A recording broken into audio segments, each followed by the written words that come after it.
अस्सलाम वालेकुम, मैं हूं शाहिद हुसैन। उम्मीद करता हूं आप सब खैरियत से होंगे। खास वीडियो है चूंकि हमने तहैया किया हुआ है कि जो अदालतों के अहकामात हैं उसकी रोशनी में क्या क्या काम हो रहे हैं उसको फॉलो भी करते रहें। ऐसा नहीं कि उन कुछ चीज़ों को छोड़ दें उसके बाद फिर फॉलो नहीं करेंगे तो जाहिर है फिर नुकसान होगा। पब्लिक का नुकसान होता है। पब्लिक इंटरेस्ट में चूंकि बहुत सारे लोग जो है बहुत सारी चीज़ों को फॉलो करते हैं, वो चाहते हैं कि उनको खबर रखा जाए, तो वो ज़ाहिर चीज़ें पसपर्दा जाएंगी तो उसके बाद फिर लोगों को उनका हक नहीं मिल पाएगा। खासतौर पर मैं नस्ला टावर की बात कर रहा हूँ। नस्ला टावर का चूंकि मुसलसल मैं वीडियोस में जिक्र कर रहा हूँ क्योंकि बहुत सारे जो मुतासरीन थे उनका नुकसान हुआ और उस पर खासतौर पर पूरा पाकिस्तान भी उनकी भी अवाम की ख्वाहिश है कि जो जिम्मेदारान थे उनका जो है वो उनको कैफेरा किरदार तक क्यों नहीं पहुंचाया जा रहा, उनके खिलाफ क्यों कार्रवाई की नहीं हो रही। अब किस किस्म की कार्रवाई हो रही है हम खुद जो है उसको फॉलो करते रहेंगे। एक तो नस्ला टावर से मुतालिक जो है वो अहम हकायक कुछ मजीद पेशरफ सामने आई है। किसने कहा कि मामले को दबाया जाए, किस बड़ी शख्सियत ने कहा है, ज़राए ने दावा किया, वो तफसीलात भी आपके सामने रखेंगे। इसके अलावा जो हुकूमत ने मिनी बजट में नए टैक्स आयद किए थे, अब वो टैक्स का मामला भी काफ़ी डामाडोल हो गया है। वो मामला अदालतों में आ गया है और समझ लेंगे पसपाई का सामना करना पड़ रहा है हुकूमत को नए टैक्स ऐड करने के बाद। चूंकि जो दावे किए गए थे उस दावों से हट के बहुत सारी चीज़ें हो रही है। लेकिन उससे पहले एक खास चीज़ कल मैंने एक जिक्र किया था वीडियो में, जो पार्किंग जो चार्ज पार्किंग है या गैर कानूनी पार्किंग के नाम पर जो फीस वसूल की जाती है, उस हवाले से जस्टिस हसन रिजवी साहब के रिमार्क्स जो जिसमें उन्होंने रिमार्क्स में कहा था कि बहुत सारे अफगानी लड़के जो है वो भी पार्किंग फीस वसूल कर रहे होते हैं। वो तो पाकिस्तान के शहरी भी नहीं है, तो उनको किसने इजाज़त दे दी वो आके लोगों से फीस वसूल करें और डराएं धमकाएं और बदतमीजी करें। ये उन्होंने जिक्र किया था। तो मुझे याद आया और मैंने कुछ अपने सोर्सेज से जिक्र किया, बात की, तो पता चला कि वो जो एमपीआर कॉलोनी की जो हम इमारत का अक्सर जो रिपोर्ट करते हैं जिसमें पुलिस या एसबीसीए या मुतलका इदारे कोई भी अदालती हुक्म के बावजूद कार्रवाई नहीं कर पा रहा, उसके पीछे कौन है, तो पता चला वो अफगानियों की इमारत है। उनके खिलाफ जो है वो 2019 में भी दरख्वास्त दी गई थी। उस दरख्वास्त का मतन जो है पढ़ के सुनाता हूँ कि दरख्वास्त में लिखा क्या गया था और वो माफिया किस हद तक मजबूत है और पूरे शहर में, पूरे पाकिस्तान के मुख्तलिफ शहरों में तो मजबूत है ही। जो अफगान नेशनल है लेकिन यहाँ माफियाज की शक्ल इख्तियार कर चुके हैं। कराची में तो बहुत ज्यादा गढ़ है इस चीज का, यानी कि ऐसे अब भी नो गो एरियाज बनाए हुए हैं जिसमें जो है वो ना तो कोई पुलिस कार्रवाई कर सकती है ना कोई इदारा कार्रवाई कर सकता है। अगर जो गैर कानूनी सरगर्मी में मुलविस हैं तो उनके खिलाफ एसपीसीए और दीगर हुकाम भी कोई कार्रवाई नहीं कर सकते। इस कदर जो है वो माफिया शक्ल इख्तियार कर चुका है। तो जनाब आरिफ शाह साहब हैं जो कि एमपीआर कॉलोनी के रिहायशी हैं। उन्होंने 2019 में दरख्वास्त दी थी महकमा दाखिला सिंध को, आईजी सिंध, एडिशनल आईजी और इसके अलावा डीआईजी वेस्ट को दरख्वास्त दी थी कि जो माफियाज हैं, जो गुंडागर्द अनासर हैं, गैर कानूनी तामीरात में मुलविस हैं, उनके खिलाफ कार्रवाई की जाए। लेकिन आज तक ये दरख्वास्त पे जो मेरे पास मौजूद है, आप स्क्रीन पे भी दिखेंगे, उस पर रिसीविंग दस्तखत भी हैं, लेकिन आज तक किसी इदारे ने, किसी महकमे ने, किसी पुलिस ने कोई कार्रवाई नहीं की। अब दरख्वास्त में कम है, मतन आपको पढ़ के सुनाता हूँ, खुद आप हैरान होंगे। जिसमें इतनी सारी चीजें, अगर कोई जिम्मेदारी के साथ अगर आपको दरख्वास्त दे रहा है और उसके बावजूद जो है आप कार्रवाई नहीं कर रहे, तो इसका मतलब फिर आप कुछ नहीं कर सकते। कोई इदारा फिर ऐसे अनासर के खिलाफ कार्रवाई नहीं कर सकते।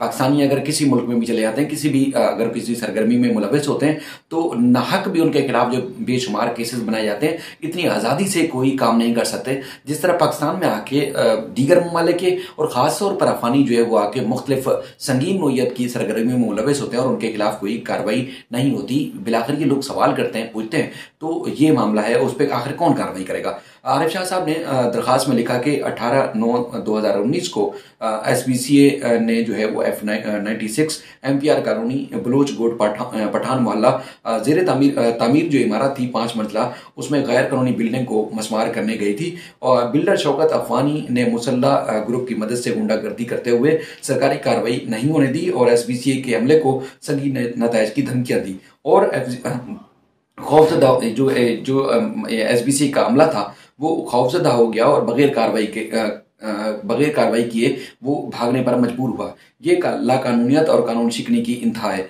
अफगानी जो है वो कराची में लाखों की तादाद में मौजूद हैं जो नहायत ताकतवर, मजबूत व मुनज़्ज़म हैं। अफगानी अक्सरियती इलाकों में अफगान मुसल्लह ग्रुप जो है वो बनाए हुए हैं, जिसकी सरपरस्ती अहमद शाह अफगानी, जाहिर शाह अफगानी, अली अहमद जान अफगानी करते हैं। ये अफगान माफिया के सरपरस्त हैं और अपने आप को ISI का नुमाइंदा कहते हैं। अफगान माफिया कराची में बदअमनी, अगवा तवान, डकैती की बड़ी वारदातों और स्ट्रीट क्राइम और मशकूक सरगर्मियों में मुलविस है। अफगान माफियाज जो है वो ड्रग माफिया, लैंड पथारे, कचरा माफिया की शक्ल में कराची शहर में जो है वो काबिज हो चुके हैं। और उसके बाद उनका कहना है कि कराची में बड़े पैमाने पर तजारती मराकज के मालिक हैं और ये रातों रात जो है अरबपति बन गए और कोई पूछने वाला नहीं और ना ही कोई रोकने वाला है। अफगानियों को दौलत के बलबूते पर कराची शहर में रियासत के अंदर रियासत इन्होंने जो है कायम की हुई है। और अफगान माफिया रोजाना पाकिस्तान की रेट को चैलेंज करते हैं। 21/6/2019 को रात को बिल्डर शौकत अफगान की मां पर रियासत की रेट को चैलेंज किया गया और SBCA की तरफ से सील की गई गैर कानूनी इमारत में दाखिल होने के लिए पुलिस की मदद से मुसल्ला अफगानी ग्रुप ने मुनज़्ज़म तरीके से जो इमारत को सील किया गया था उसको डीसील किया। लेकिन ये दरखास्त और भी लंबी है। दरखास्त देने के बावजूद किसी किस्म की कोई कार्रवाई नहीं हुई। तो मुझे याद आया कि देखें, कराची में जितने भी रहने वाले लोग हैं, जो यहाँ के मकीन हैं, वो किसी न किसी तरीके से किसी न किसी माफियाज या किसी न किसी जो गिरोह है उसके वो सताए होते हैं या वो किसी न किसी तरीके से उनका शिकार जो है हो चुके होते हैं, लेकिन कार्रवाई कोई नहीं करता।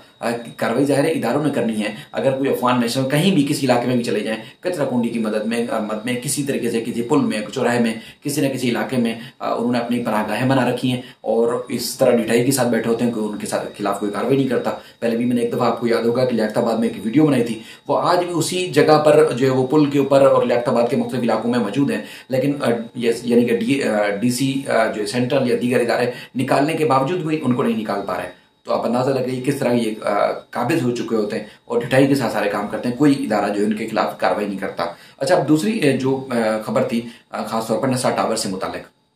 नसरा टावर के 7 मुलजमान ने गिरफ्तारी से बचने के लिए दूसरी FIR थी। एक तो पहले मैंने आपको पुलिस वाली बताई थी, अब एंटी करप्शन महकमे ने कल एक FIR दर्ज की। उसमें 21 जो मुलजमान थे उनको नामजद किया गया था। एक मुलजिम जो गिरफ्तार हो चुका है, लेकिन 7 मुलजमान ने गिरफ्तारी से बचने के लिए सिंध हाई कोर्ट से रजू किया, जिसमें मुलजिम में जो मोहम्मद विलायत आशकार दावर, अली मेहदी काजी, फरहान कैसर, ख्वाजा बदियुज़्ज़मान और अली गुफरान और इसके अलावा सैयद मोहम्मद ज़ियाद शामिल हैं। इन्होंने गिरफ्तारी से बचने के लिए जो सिंध हाई कोर्ट से रजू किया था और अदालत ने इनकी 7 दिन के लिए इनकी हिफाजती जमानत मंजूर की और कहा है कि एक तो जो तहकीकात हैं, तफ्तीश है, वो ज्वाइन करें और उसके बाद फिर मुतल्लिका जो ट्रायल कोर्ट है उससे रजू किया जाए और उसके बाद इनके खिलाफ महकमा एंटी करप्शन ने जो है वो कार्रवाई की थी।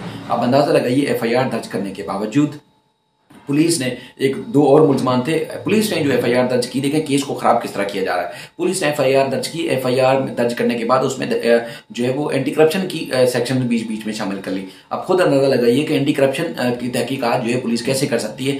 पुलिस मुलजमान को लेकर 2 मुलजमान को जो गिरफ्तार हो चुके हैं उनको लेकर कराची की सेशन अदालत में घूमती रही, उनको रिमांड नहीं मिल सका और वो वापस चलेगी। जज ने सवाल उठाया था कि भाई पुलिस तहकीकात कैसे कर सकती है, तो एंटी करप्शन का मामला एंटी करप्शन ही करेगी, जालसाजी और धोखाधड़ी या कोई और क्राइम है तो उसकी पुलिस तहकीकात कर सकती है। उसके बाद मेरे ज़राए तस्दीक करते हैं, कन्फर्म करते हैं कि महकमा एंटी करप्शन को वज़ीर आज़म सिंध ने खुद रोका कि जो है वो इसको मीडिया हाइप नहीं देनी, इसको मामले को ठंडा रखना है और इसको किसी न किसी तरीके से दबा के रखना है। लेकिन एक बंदा जो है FIR दर्ज होने के बाद जो है वो तहकीकात के लिए चला गया, उसके बाद फिर दूसरों ने जमानत ले ली। यानी कि केस को कमज़ोर से कमज़ोर तर किया जा रहा है और लग ये रहा है कि ये ऐसा मामला दब जाएगा, क्योंकि सिंध हुकूमत अगर चाहती तो इन मुलजमान के खिलाफ, जब ये सुप्रीम कोर्ट ने मामला उठाया था तो इनके खिलाफ कार्रवाई करती, लेकिन सिंध हुकूमत ने कोई कार्रवाई नहीं की। जब ही उसके बाद फिर अटॉर्नी जनरल ने ये बात सुप्रीम कोर्ट के नोटिस में लाए, जिसके बाद ये कार्रवाई का आगाज़ किया गया है। अच्छा, एक और जो मिनी बजट के हवाले से है खबर, वो बड़ी अहम है। इसमें मिनी बजट के जो एक्सपोर्ट प्रोसेसिंग जोन और मुख्तलिफ जो कंपनियां थी उन्होंने तकरीबन नया जो टैक्स था उसको सिंध हाई कोर्ट में चैलेंज किया और 90 से ज़्यादा जो कंपनियां थी उन्होंने चैलेंज किया और दरखास्त में उन्होंने मौक़िफ़ इख्तियार किया कि एक्सपोर्ट प्रोसेसिंग जोन में जो सेल्स टैक्स ऐड किया गया है वो किया ही नहीं जा सकता, यानी कि गैर कानूनी है। और उसके बाद फिर टैक्स के तनाज़े की वजह से उनके जो कंटेनर्स हैं वो प्रोसेसिंग जोन में दाखिल नहीं हो पा रहे और इस सूरत हाल से मुल्क की मईशत जो है वो मुतासर होगी और आमदन में जो है वो उसका भी नुकसान होगा और उसके बाद फिर बरामदात का भी नुकसान होगा। उन्होंने कहा कि जो प्रोसेसिंग जोन है उसमें टैक्स के नफाज को कलअदम करार दिया जाए और उसके बाद फिर हुकूमत ने जो जो नए बजट में टैक्स ऐड किया था उसको उनका कहना है कि गैर कानूनी करार दिया जाए। दरखास्त में वफाकी वजीर खजाना और दीगर FBR और दीगर को फरीक बनाया गया था। अब चूंकि सिंध हाई कोर्ट के जस्टिस अकील अब्बासी साहब की सरबराही में 2 रुकनी बेंच ने इस मामले की समाअत की और अदालत ने जो कंटेनर्स वहाँ टैक्स की मद में नहीं पा रहे थे एक्सपोर्ट प्रोसेसिंग जोन में, वो टैक्स जो कंटेनर्स हैं अदालत ने उनको रिलीज करने का हुक्म दिया और जो कंपनियों को कहा है कि टैक्स की मुसावी रकम जो है नाज़िर सिंध हाई कोर्ट के पास जमा कराएं और उसके बाद फिर नाज़िर सिंध हाई कोर्ट के पास रकम जमा होने के बाद ही जो कंटेनर है वो रिलीज किए जाएंगे। ये अदालत ने हिदायत की और उसके बाद फिर जो फ्रीकैन थे उनको नोटिस जारी करते हुए 27 जनवरी को मामले का जवाब तलब किया है। अब जब ये हुकूमत टैक्स ऐड करती है तो फिर इसी तरह जो टैक्स बचाने के लिए बहुत पुराने तरीके हैं कि वो जो लोग हैं मुख्तलिफ इंडस्ट्रीज या मुख्तलिफ जो शुबाहे से वाबस्ता जो कारोबारी शख्सियात हैं वो फिर अदालतों से रजू करती हैं और इस तरह अदालतों से आकर रिलीफ ले लेती हैं और पहली हियरिंग पे जो है वो नोटिस जारी किए जाने चाहिए थे। बेशुमार जजेस हमारे जो है वो इन चीज़ों को पहले देखते हैं, यानी कि दोनों तरफ से मामले का जायजा लेते हैं। अगर उनको जो है वो लग रहा होता है कि केस स्टे का बनता है, हुक्म इम्तरा का बनता है, तो वो हुक्म इम्तरा जारी करते हैं, अदरवाइज वो हुक्म इम्तरा जारी नहीं करते। लेकिन कुछ जजेस जो है वो पहली हियरिंग पे ही इस तरह जो है वो जो रिलीफ है वो इनको दे देते हैं मुख्तलिफ कंपनियों को। इस वजह से फिर मामला काफ़ी अरसे तक तवालत इख्तियार कर लेता है। उसके बाद फिर इंसाफ नहीं हो पाता या हुकूमत जो फैसला करती है उस पर अमल दरामद नहीं हो पाता। आपको याद होगा कि गुज़श्ता रोज़ जो ये कंपनियां थी इनकी जानिब से एक प्रेस रिलीज जारी की गई थी कि आज वो उन्होंने एक हंगामी प्रेस कॉन्फ्रेंस करनी है, लेकिन हाई कोर्ट से रिलीफ मिलने के बाद उन्होंने अपनी प्रेस कॉन्फ्रेंस मौखर कर दी और मुलतवी कर दी और उन्होंने कहा कि हमें हाई कोर्ट से रिलीफ मिल चुका है, इसलिए हम जो है वो नहीं कर सकते, प्रेस कॉन्फ्रेंस जो है नहीं कर रहे। तो आप अंदाजा लगाइए कि अदालतों को पहले देखना चाहिए, केस को समझना चाहिए, दूसरे फ्री का मौक़िफ़ सुनना चाहिए। अगर मौक़िफ़ सुने बगैर ही अगर आप किसी को एक पार्टी को रिलीफ दे देंगे जो कि हंगामी बुनियादों का शायद नहीं होगा, 2 दिन का नोटिस भी हो सकता था, 1 दिन के नोटिस पे भी आप FBR या वफाकी हुकूमत से जवाब तलब कर सकते थे। तो इस तरह का जो है वो मामला अगर बगैर सुने ही आपने जो है वो कंटेनर रिलीव करने का हुक्म दिया, रिलीज करने का हुक्म दिया, उसके बाद फिर नोटिस से जारी किए जिसकी डेट भी आगे दिए, तो फिर हुकूमती इक़दाम का या जो भी फैसले करते हैं हुकूमत के इक़दाम का फैसला जो उसका पॉजिटिव जो असरात है वो हो नहीं पाएंगे। तो लिहाजा वो मामला काफ़ी ख़राब हो जाएगा। बहरहाल जजेस इन मामला को बहुत हमसे बेहतर तरीके से समझते। ये इंतहाई आम तरीन अपडेट्स थी जो कि मैंने आपके सामने रखी। अपना ख्याल रखिएगा। अल्लाह।